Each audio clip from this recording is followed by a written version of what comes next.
1968 Blackflower Drive is intended for mature audiences. Listener discretion is advised. Please be advised, this episode has descriptions of rape which may be triggering for some listeners. You're listening to the finale of 1968 Blackflower Drive, Episode 9, Part 1, Returning.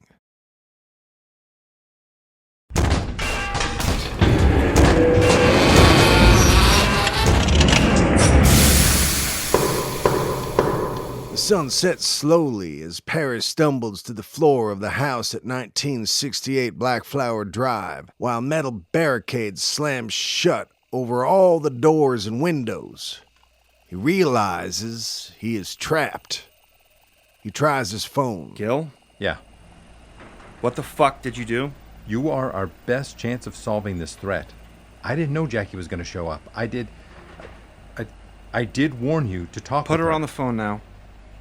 Perry? Jackie, I'm sorry. Yeah, you got a lot of nerve. You should be. How are you? How have you been? How have I been? Yes. Let me think. Pretty frustrated, confused, alone. Alone? Aren't you seeing someone? Oh, not since you. You're pregnant, though, right? You're pregnant.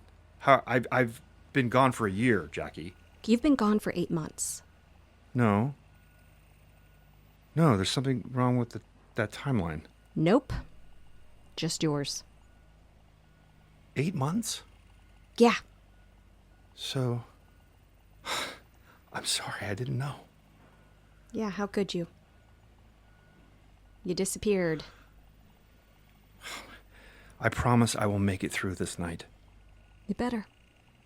You got some explaining to do to your son. Good night. Good night.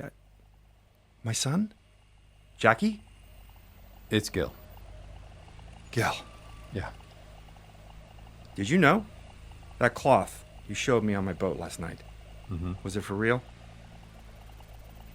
It was a hunch. So this is all a big trick then.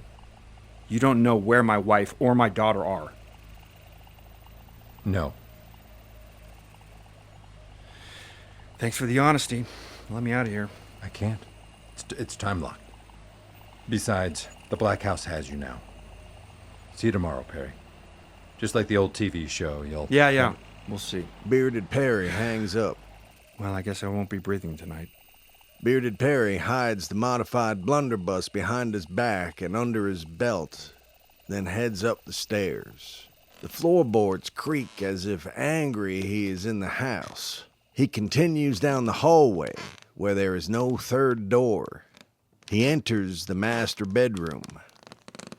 I'm there.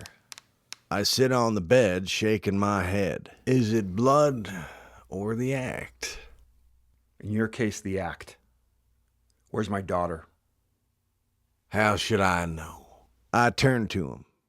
I hadn't seen him in a long time. I've suffered for so long, I can barely contain myself. So many have entered here of late, yet no one understands me. But you do. Why? I don't know. And I don't care anymore. Where's my daughter? Where's my wife? I can't answer things I don't know. Then what do you know? I slowly nod and stand up. It's time. I walk past Bearded Perry into the hallway, but he hesitates. Come, follow if you want to know. Thunder shakes the house, but Bearded Perry follows. In the hallway, the third door has miraculously materialized. I open it and gesture for Bearded Perry to enter. After you. I have to seal it. Bearded Perry is reluctant. He stares into the void beyond the door. Trust flows both ways. If I'm trusting you with my story, you must trust me that I'm not trying to end yours. Bearded Perry takes a deep breath but realizes he shouldn't be breathing and stops. He cautiously puts his foot forward, and I push him in. Ah! The door immediately slams shut. I can't keep falling for this. Bearded Perry raises his fists to pound on the door, but the door is gone. He opens his eyes.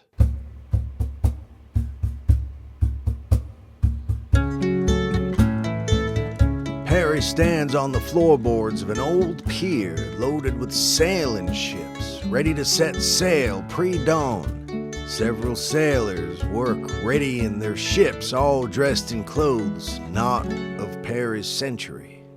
A young man bumps past Perry and talks over his shoulder. It's me, only younger. Come, follow, if you want to know my story. Perry follows me down the pier to an ornate ship darkened from voyages. The Blackflower. The crew is busy loading and preparing the ship while a large, gruff man barks orders. I approach with Perry in tow, although the crew ignores him. Are you Captain McVale? Who wants to know? Put it there, crewman. I have a message for him. Tell it to me and I'll tell it to him. Crewman, test that knot. It's a message best told in person. I don't have time for games, son. Secure that lock, My crewman. name is Philip Trayton III. The crew halts and the gruff man faces me, treating Perry as if he wasn't there. Trayton's boy. The third. You're with me. Get back to work. We leave before sunup. The gruff man steps on the ship, but I am unsure. Come on. We follow him onto the ship and into the captain's quarters. The grisly appearance of the gruff man greatly contrasts with the room. It is organized and tidy, but missing a personal touch. No paintings or ornaments, just maps and logbooks. The gruff man addresses me. Captain McVale? What do you want, third? I hand the captain a letter with a wax seal. You're man enough to demand a meet with the captain, but not man enough to deliver the message face to face? You make your father do all the work? I steady myself. I'm to take your job. You want to be captain? How old are you? 19 years? 19 years. What's your experience? I've studied a fair amount in books and captain's logs, and I believe that Books don't teach you about the sea. That's like reading a dirty limerick and thinking you've been with a woman. I won't let a virgin jeopardize my ship or my men. This is not your ship. These are not your men. They are when they're out to sea, boy. I stop to regroup. This is going wrong. I glance at Perry, who was baffled. Captain McVale, we got off on the wrong foot. I misspoke before. I don't want your job. I want you to teach me your job. I will become captain of this ship, but in title only. You will run it as usual and guide me in my decisions as first mate. So you want me to teach you my job while still doing my job, eventually replacing my job. All for lesser rank and pay. Once I've learned what I need to know, I'll transfer from this ship and captain another. And I'll compensate for any loss of wages. Is that part of your father's deal? No, it's part of my deal with you, face to face. I hold out my hand. I could just kidnap you and sail away. You'd never do business again. Word would get out. My father is well connected, and with many ships at his disposal. He'd find you and have your head. You know he's the type of man to do so. I'm taking this ship with or without your help. I'd prefer with, but the choice is yours. I thrust out my hand again. Put your hand away, boy. The captain opens a secret cabinet and pulls out a black bottle. He takes a swig and winces. If I sense we'll not arrive with our cargo in time, I take back the hat. If I sense my ship, my men, or I are in any danger, I take back the hat.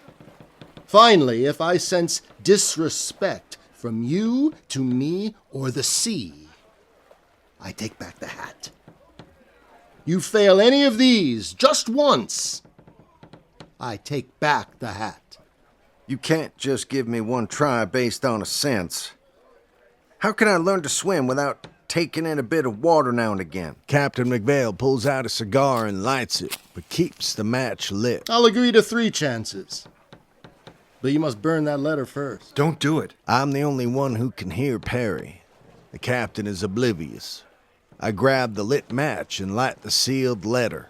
Captain McVale chuckles as he snatches the flaming parchment and drops it in a copper pail where it continues to burn. Now, take a swig.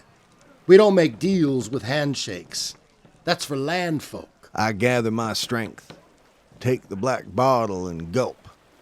My eyes water, my face reddens, my throat is on fire, but I hand the bottle back without a sound. Captain McVale nods with mild respect. Okay, back to work. The captain returns the bottle to its hiding place. Now, stay in here. I'll come get you for the announcement to the men. Why not now? Better to do it at sea. I place my hand on Perry's shoulder. The crewmen are hard at work setting up the ship out to sea. It's like a blur. And then we drift out. As I watch the piers shrink while we sail away, Perry pleads with me. You've got to do something. This is a bad idea. There's nothing I can do. I didn't bring you back into the past. I'm just replaying it. Captain McVale enters. Are you ready? Ready as ever. Just remember, get mad when you need to, but not too much. Too much weakens you. Pick your battles. Find the waters you'll be willing to drown in. And always remember you're the captain. Sink or swim, it's all on you. As we exit to the deck, the captain rings a bell in an SOS pattern. Immediately, the crew assembles. Captain McVale winks at me. A little dramatic flair. I could never tell if he was my friend or foe.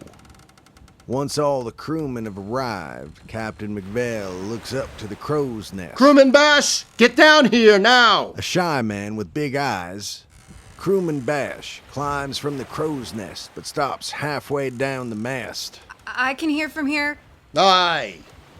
The sea assaults us with many obstacles and we adapt. That's what we do. But sometimes the change is from the land. And we adapt. We have voyaged this route many a time. We could do it in our sleep. So our benefactor has decided that we will make this voyage with a new captain. I will offer guidance as first mate, but if you have any grievances, talk to him. If you have any problems, talk to him.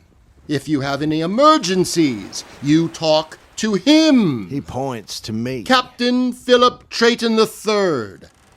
And if any of you have a problem with that, you come talk to me. Captain McVale pulls out a pristine Apache revolver. Of course, you can always leave.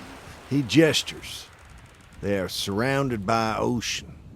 No one moves. And now let's hear a few words from our new captain. He smiles broadly to me. Is Captain McVale tricking me or offering a chance to shine? I take the chance and step up. I don't know you, and you don't know me, but this is a good place to start. Even keel. I have studied captain's logs, maps, ocean currents, and wind routes, but that is only half the journey. I need your expertise of the sea itself. I will make commands of you, and all I ask in return is patience and trust. I will listen to you and ruminate, then act. So, patience on my consideration and trust on my decisions. Carry on. The crew is baffled and look to Captain McVale. They are at unease with the power shift. Thinking quickly, I, as the new captain, grab McVale's Apache revolver and shoot it in the air. Back to work! Shocked and confused, the crew attends to the needs of the ship. Surprised but relieved, I respectfully hand the Apache revolver back to McVale, but he rejects it, implying that the new captain should keep it. McVale reveals he has another hidden in his belt. I am pleased that my stunt seemed to work and recognize that the ship and its crew seemed to be working. The first mate, Doc, a bespectacled plump man, approaches McVale. Captain McVale. First mate McVale. If you're first mate, what does that make me? A babysitter to him. First mate McVale crooks his head to me. He smiles at Doc's dismay and slaps him on the back. Enjoy, crewman.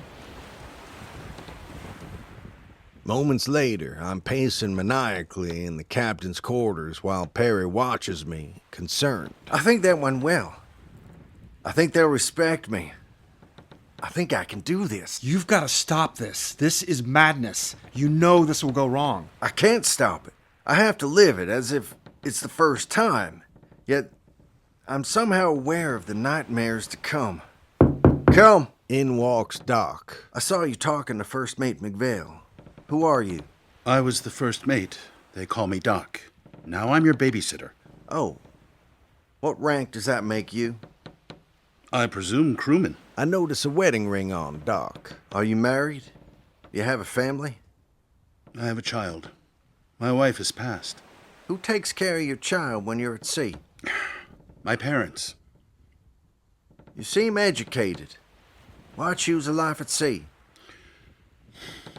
Some things are better left on land. Would you like a tour of the ship? I would. Thank you, Doc. I touch Perry's back to request he follow.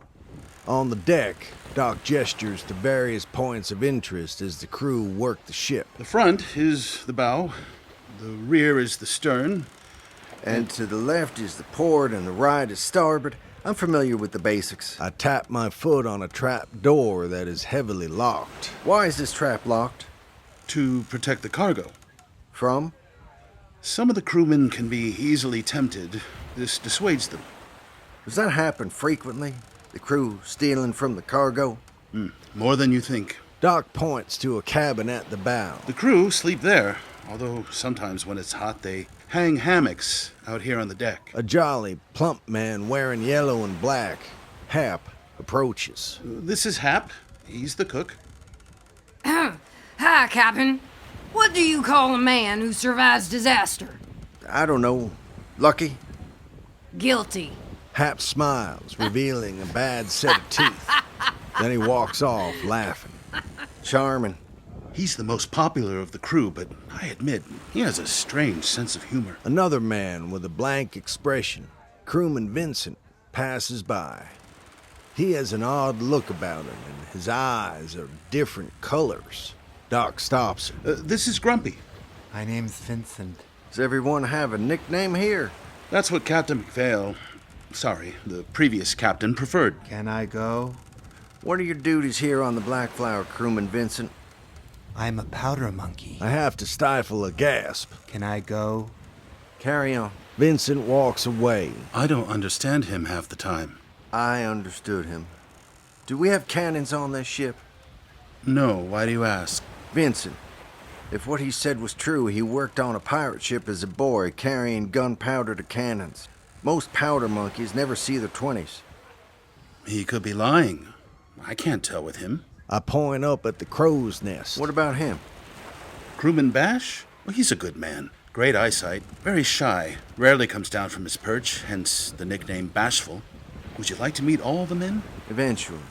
But they seem busy now. I want to consult the routing maps. Come find me if there's any trouble. I'll be in my quarters. Aye, Captain.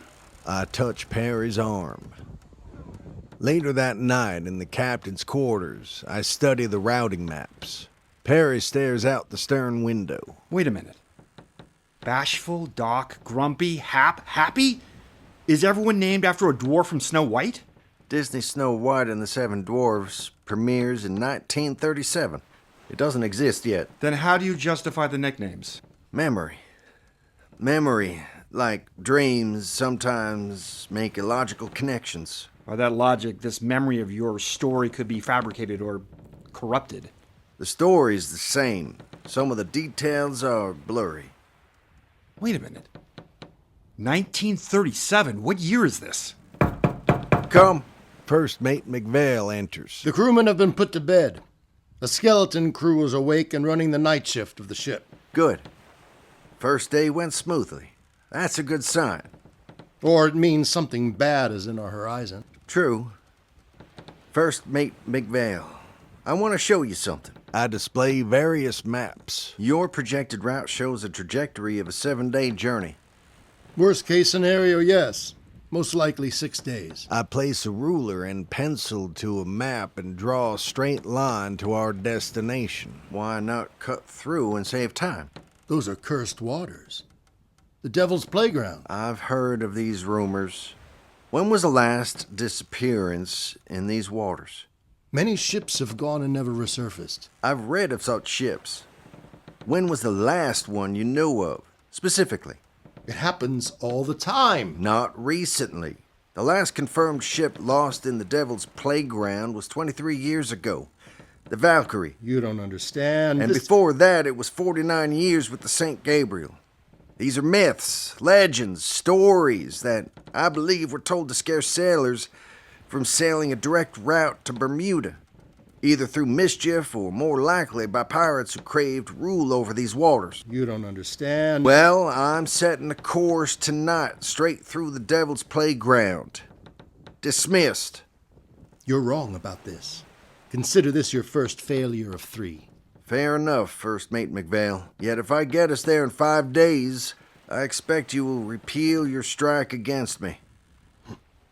Captain, if you get us there in 5 days, I will owe you a seafarer's gratitude. First Mate McVale leaves. What's a seafarer's gratitude? I never found out. I place my hand on Perry's shoulder. The next day, the ship is in a flurry of activity. Sailing fast on the sea, the sails full with strong winds. The morale of the crew seems high, except for First Mate McVale. Perry is perplexed, but I put my arm around him.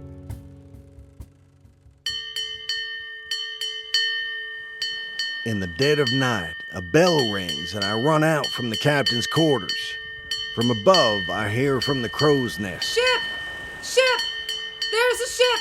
Dead in the water! First Mate McVale and Doc arrive along with a few others, including crewman Vincent, who wields a torch. What's he saying? Something about a ship dead in the water. First Mate McVale pulls out a telescope and searches the night landscape. Shut up! First Mate McVale hands the telescope to me and points. What should we do? You're captain. What should we do? We have to go to it and find out what happened. I don't think we should. A ship dead in the water is never a good sign. Leaving the stranded to suffer is not something to drown for. I tend to the ship's wheel and steer towards the abandoned ship. Be ready to kill the sails when we approach, on my command. The crew scramble to their posts. This is a bad idea. Is it worth another demerit? Yes. First Mate McVale walks away holding up 2 fingers and watches the ocean. Back outside of 1968 Blackflower Drive, pregnant Jackie leans against her cruiser next to Gil in his wheelchair. She folds her arms against the night's chill. How long has it been? Since sunset? 32 minutes. How long do the people inside usually last? Depends. How long, Gil? Usually about 30 minutes after sunset, but some make it 4 hours. 3 have even lasted the whole night. Who? Colonel Susan Sands. She made it through the night, but she's still in quarantine, psych. There was also the Lincoln girl from a year ago. 8 months. What's wrong with men in time? It's been a long stretch, sis. Cherry Lincoln? The one that went missing? Yeah. I think Perry took her. Perry took her? I think. I don't know. He had someone on his boat. Why? I don't know. I think she's at his place right now. We gotta talk to her. She could She give us... can't talk. Even if it's her, she's got that disease where her body turns to bone. If it's really her, it's a miracle she's even alive. They both look at the house. It stands quiet, yet holds an eerie tension. Perry's gonna die in there tonight, isn't he? No, he's gonna make it because he's the only one who's made it through the night multiple times. As the Blackflower approaches the abandoned ship, The crew readies to disable the sails and enable grappling hooks to connect to the ghost vessel. Crewman Vincent is there to provide light with his torch. Ready! Kill the sails! The crew loosens the ropes holding the sails, allowing the ship to lose momentum. As they approach, they notice that the dinghy has a hole in the bottom, making it useless, and the name of the ship has been scratched out with blades. Grappling hooks, now! The crew hurls grappling hooks connected to ropes over to the abandoned ship. Then they pull the two together. Now they are connected. I, accompanied with Doc and Perry, cross over planks and step onto the abandoned ship. With lanterns, we search the top deck. It's deserted. We need to check the cabins. Aye, Captain. The sound in the captain's quarters is oppressive, ominous as deep space, and suppressive as the depths of the ocean. I pop my ears and notice the dock having to do the same. The cabin is a mess. Some scuffle happened here. The captain's chair is facing the back of the darkened ship. Someone is seated there. Captain? I am Captain Philip Trayton III of the ship Blackflower. No response. I approach the chair and swivel it around. In the chair is a horrific corpse, long dead, with brutal slashes across his face and long splinters piercing his flesh. Keel hauling. They drag you under the ship from side to side while getting cut from barnacles, and It's a pirate torture. it's more common than you would think. So, mutiny? It would appear so. Let's check the crew's quarters. The doc and I search the crew's quarters with lanterns. Perry follows. The stench, creaking wood and ever-changing shadows create a nightmarish landscape. One I will never forget. Captain! I rush over and see what Doc has discovered. 4 decaying, bloated, naked, dead bodies are stacked in the corner. Perry concentrates. Loyalists to the captain? That would be my guess. Why can't I talk to them? Their spirits left long ago. What? Nothing. Let's check the hull. See what they were hauling. The 3 of us climb down a ladder into the dark, open space. The wood creaks while we point our lanterns to 4 chests at the far end of the hull. We approach. How do we open them? The owners would have the keys to open them. Maritime law decries we own any property on an abandoned ship. What's in them? I rest my palm on Perry's shoulder. Back on the Blackflower ship, in my quarters, I, Doc, and Perry watch as First Mate McVale scoffs at the 4 chests. He pulls out his Apache revolver and sticks the blade into the lock. He cracks it open and lifts the lid. Holy shit! That's a lot of gold. We're rich, my friend. We're all rich. This is for the officers. That's you and me, 50-50. We all risked in this venture. I say we split it evenly amongst the crew. Maritime law says I get 2 of the chests. You do whatever you want with the other 2. I smile at Perry, and he looks concerned. Celebration! One of the happiest memories of my life. I had succeeded where I thought I would fail, where my father was convinced I would fail. The crew drank and sang while happy companies with a mandolin. They dance and shout and pound their chests.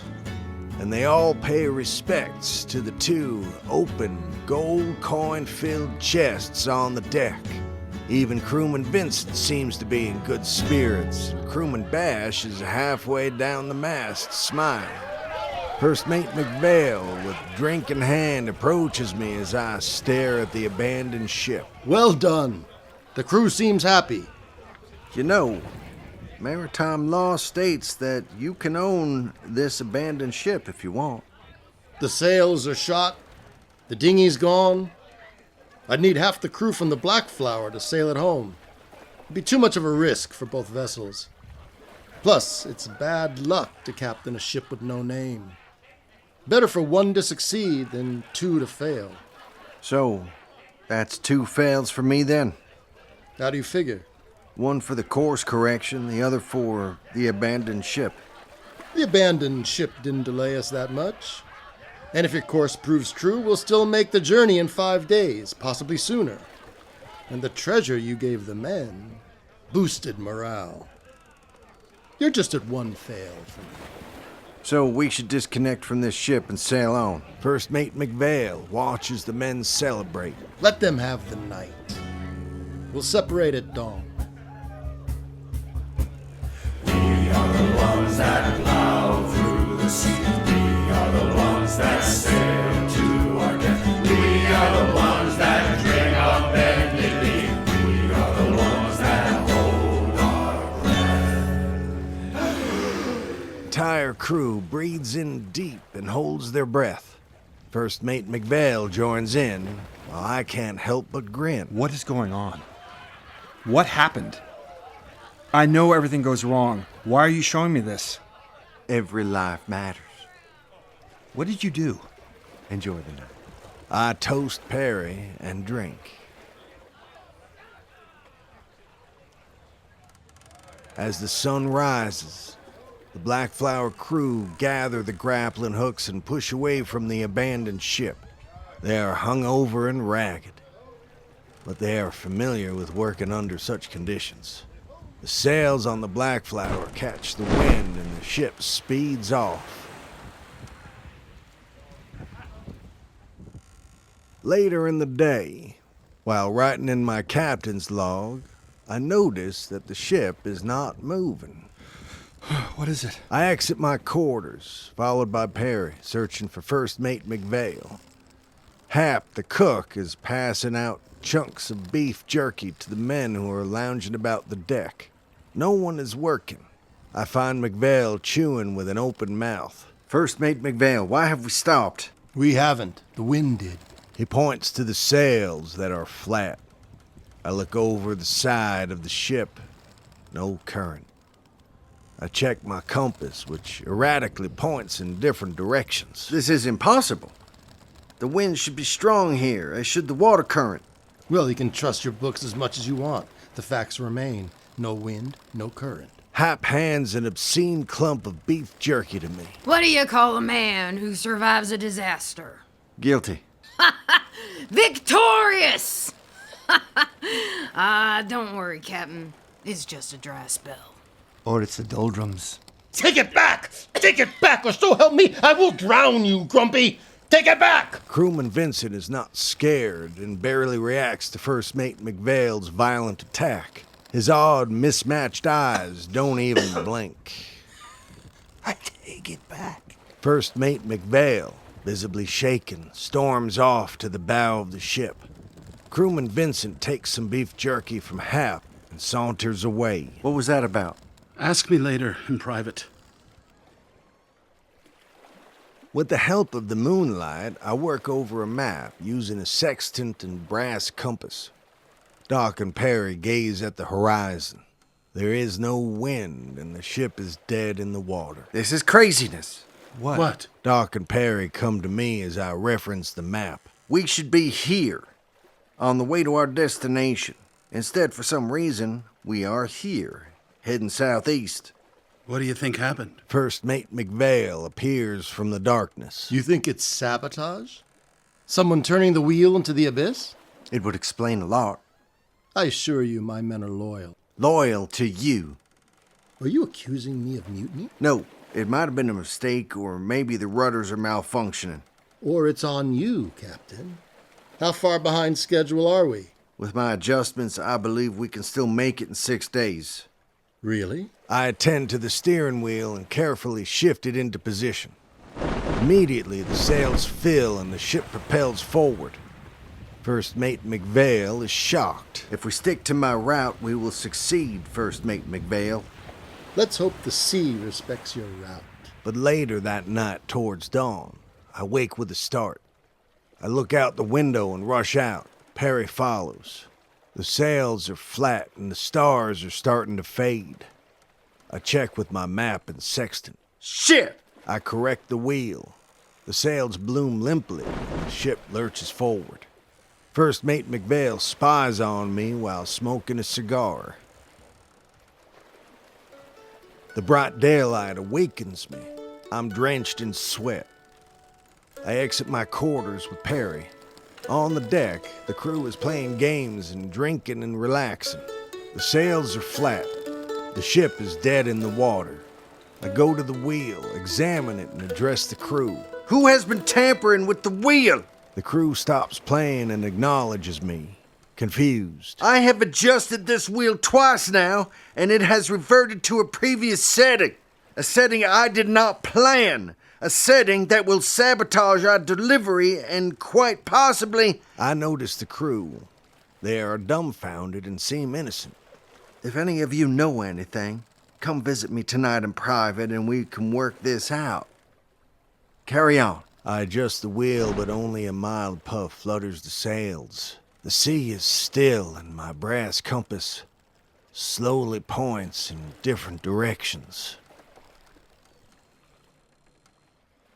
My eyes are bloodshot. I have trouble keeping focus. I haven't been sleeping, yet I study over my maps under the night sky. My sextant and my compass have become unreliable. Perry stares at my maps while Doc looks out at the horizon. Captain. What? It's the abandoned ship. I look out and see the abandoned ship floating in the distance. This makes no sense. With no wind or current, how can we be back here? Or how could it follow us? It's the doldrums.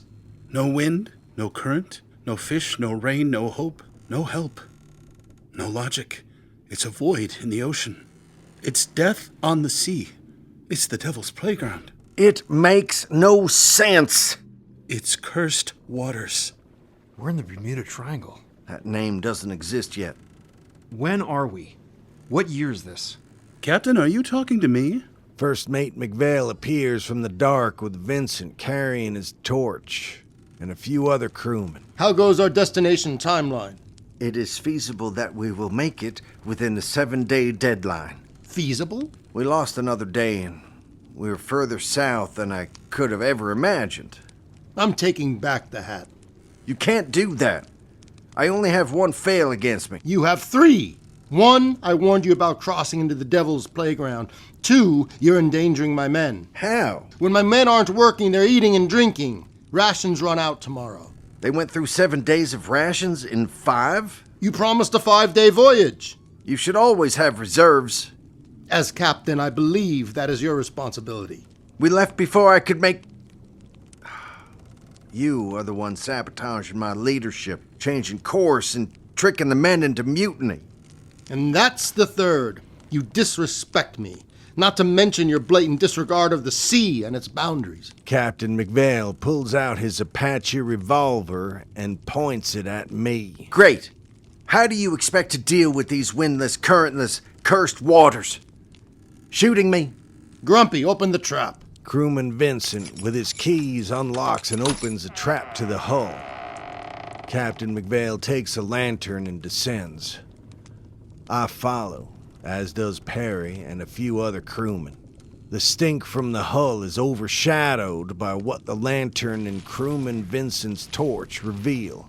40 or so men and women, all different races, cramped together, either laying down on the floor or sitting up. There are toilet pails in the corner. All right, you know the drill. There are oars by your side. Your bench is responsible for your oar. If you slack off, you will be whipped. If you lose your oar or break it, no food or water for a day. So take care of your oar as if it were one of your own. During Captain McVale's speech, crewmen are opening up small slots in the hull, seating the men and women on benches and tying long oars to their hands. Crewman Vincent will start the beat. Now, reach out, grab, pull back. Show me you understand, you mongrels. Aye! Captain McVale nods to crewman Vincent, who lifts a mallet to a big drum and strikes. The men and women reach out with their oars, grab, pull, then reset. Crewman Vincent hits again, and the men and women repeat. Good dogs. Beside crewman Vincent, 2 other crewmen with whips stay behind. Captain McVale, Perry, and I exit. This is a slave ship.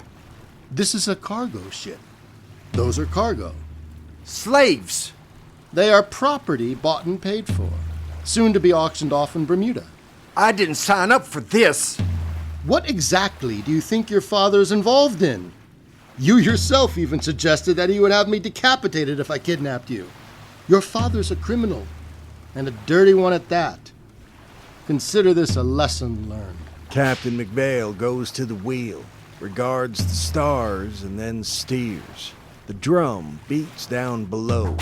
The oars hit the water, and the occasional whip. The ship lumbers forward.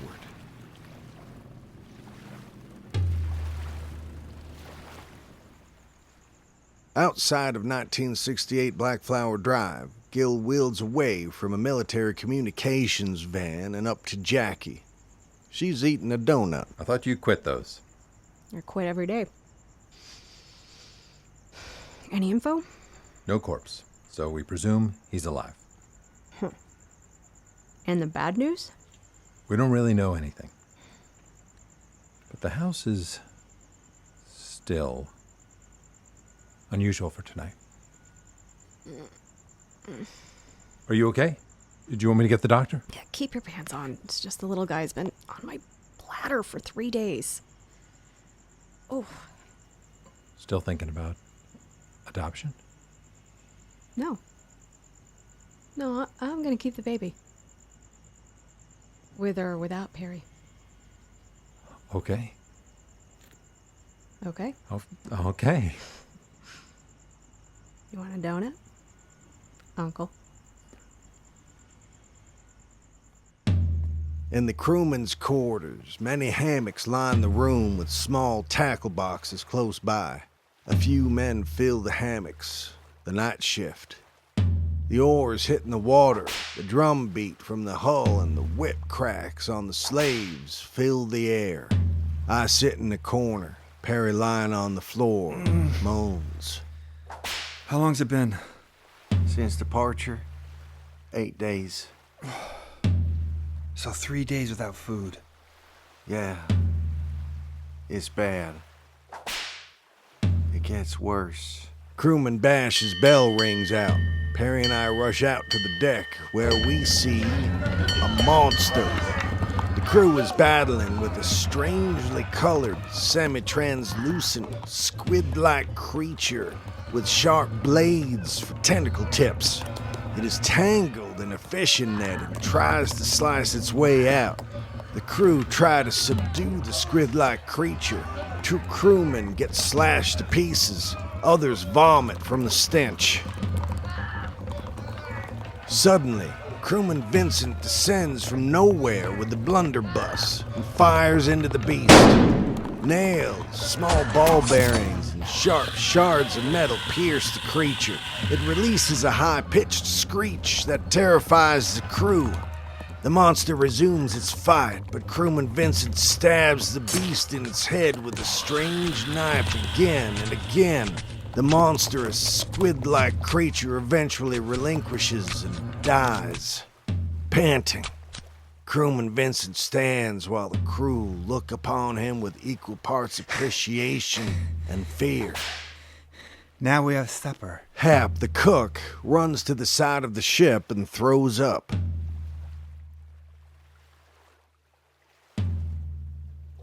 Perry jolts awake in his bedroom and rushes down the hallway to Violet's room. In Violet's bedroom, the bed is a nest of pillows in the shape of a coffin with a blanket covering whatever is in the center. Perry fearfully goes to remove the blanket when the bathroom door opens and reveals Cheryl B. wrapped in a towel. She is fresh from a shower and has completely reverted back to her former self. Perry, I'm free. How? I don't understand. When you left, I was afraid and angry and in agony. I struggled to call someone, but who do I call? I considered suicide, but how? For hours I suffered and panicked and begged for relief, but finally, I remembered my father. And I just focused on being within myself, feeling all that was outside and inside of me. And I accepted who I'd become. And then I was free. Rosemary, this is amazing. This is a dream come true. You've cured yourself. You can do anything now. Hey, what do you want to do? Oh, Perry, you don't get it. I'm dead.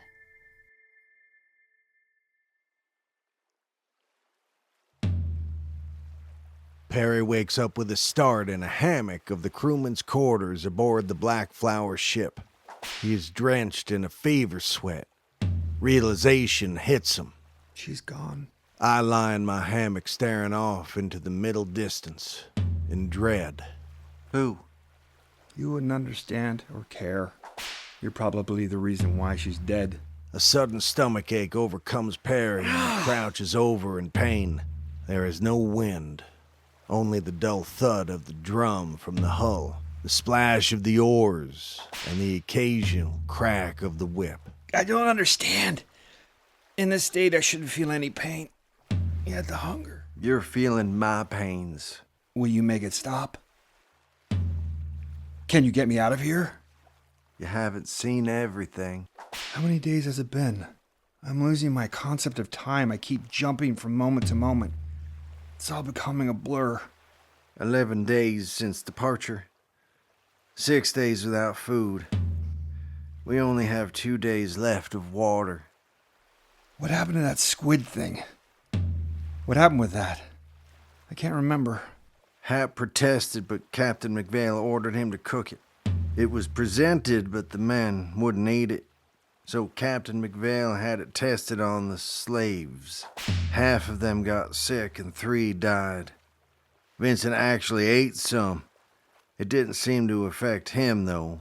But no one else would touch it, so we threw the remains overboard. If I don't eat something, I'm gonna die. It's going to get a lot worse. Perry tries to make eye contact with me, but I turn away from him. As much as Perry is going through this horror, I am too. We both shift in our hammocks and try to fall asleep.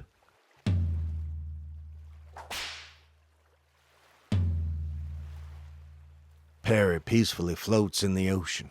Sunlight warms his skin while droplets sprinkle on his face. He wakes and sees Cheryl B dancing on top of the water, her face glowing with joy. I'm sorry. I didn't mean to abandon you. You didn't, Perry. You rescued me. You died alone. I've been dead for a while now. I just didn't accept it. I didn't even get to say goodbye. She smiles with the comfort of the sun. That's what this is, Perry. I'm sorry. No apologies. No. Goodbye, Rosemary. She kisses him on the cheek.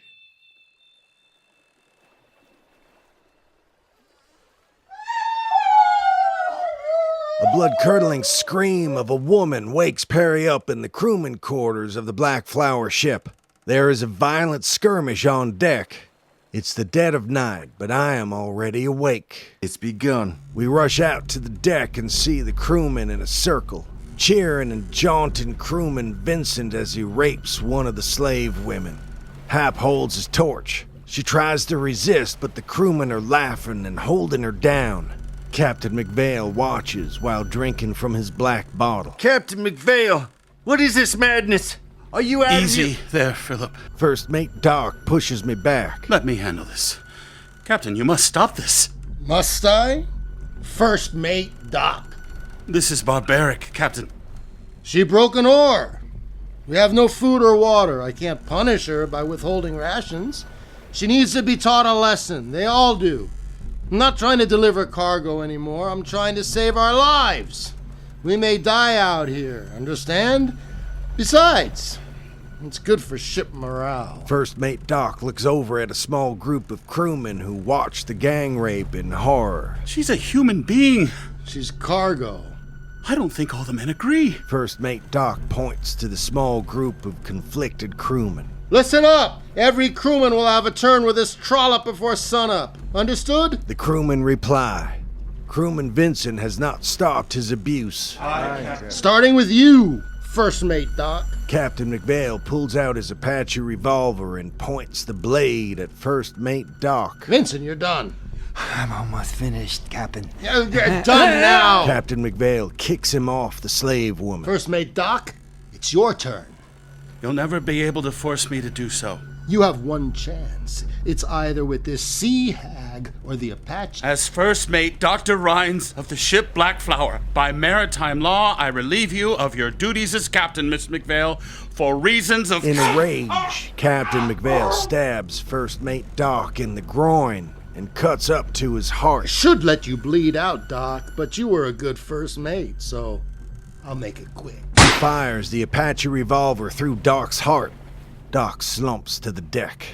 I am frozen with fear. Who's next on the trollop? Hap pulls down his pants while the others cheer and hold the woman down. The reluctant crewmen join in. Vincent, reunited with his torch, approaches Captain McVale. Captain, Yes, Vincent, you can finish with her if you want. I finished when you were stabbing Doc. I just want to say, I appreciate what you're doing here, Thank you, Vincent. but I must confess, after the men are through with her, she'll be of no use to us in the hull. She'll be broken, physically and emotionally. What do you propose? We stop? No. When the men are finished, we clean her up, end her. Then Hap can cook her up so we can eat. Maybe a stew. Is Hap willing? I'll convince him. Good thinking. First mate, Vincent. Thank you, Captain. What about him? Should he be another meal? First Mate Vincent taps his foot on Doc's bleeding corpse. Captain McVale offers the black bottle to First Mate Vincent, who takes a swig with no reaction and hands it back. As low as I regard the refuse we've been hauling, nothing is lower than a traitor. I would starve before eating this disrespectful coward. Captain McVale kicks the dead body. Very good, Captain. And if we need more meat for the stew, we have plenty to choose from. Captain McVale nods to the hull. First Mate Vincent smiles. You want to take a turn at her, Captain? I already did last night. Why do you think I chose her? Captain McVale stares out at the sea. First Mate Vincent rejoins the crew. Perry turns to me. We have to stop this. We have to do something. We can't. We can't change anything. We are stuck in a prison of time. This is my hell. Was I destined to be damned? Or did I cause this? Is it blood or the act? Well, fuck this. Perry grabs for my Apache revolver, but I dodge him. He reaches behind his back and pulls out the modified blunderbuss. When he cocks it, it glows red. He approaches and aims it at the back of Captain McVale's head. Perry pulls the trigger. Perry sits up in his hammock in the crewman's quarters. It's daytime. There is no wind, no drum, no splash of oars, and no whips. Just the searing sun. I'm sleep-deprived, but can't sleep. I stare blankly out a window. What happened? I shot him, didn't I? No, you tried to, but you can't change my memory. Perry retrieves his modified blunderbuss. My one shot. He tosses the gun onto the ground. My stomach. It doesn't hurt. Why? I hesitate a response. I don't want to talk. How long's it been? Since we left, 18 days. So 13 days without food or water. How are we still alive? I resisted for 2 days. We go through about 1 a day. We've eaten 9 of the slaves, usually men, because they have more meat, but also because the crew likes to rape the women at night. They don't really enforce the rowing anymore. I don't think Captain McVale and his crew really care if they reach land. I think they'll go through all the slaves and then each other, probably by rank. How? You survived this, didn't you? You survived this somehow. How did you survive this? A distant thunderclap. I point up and give Perry an odd smirk. Everything ends tonight.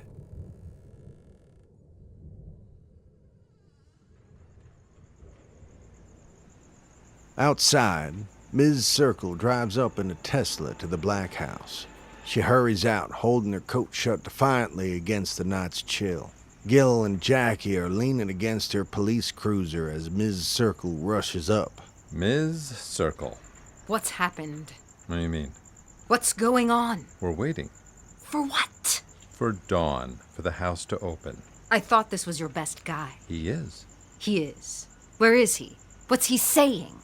He's still in there. He's still in there?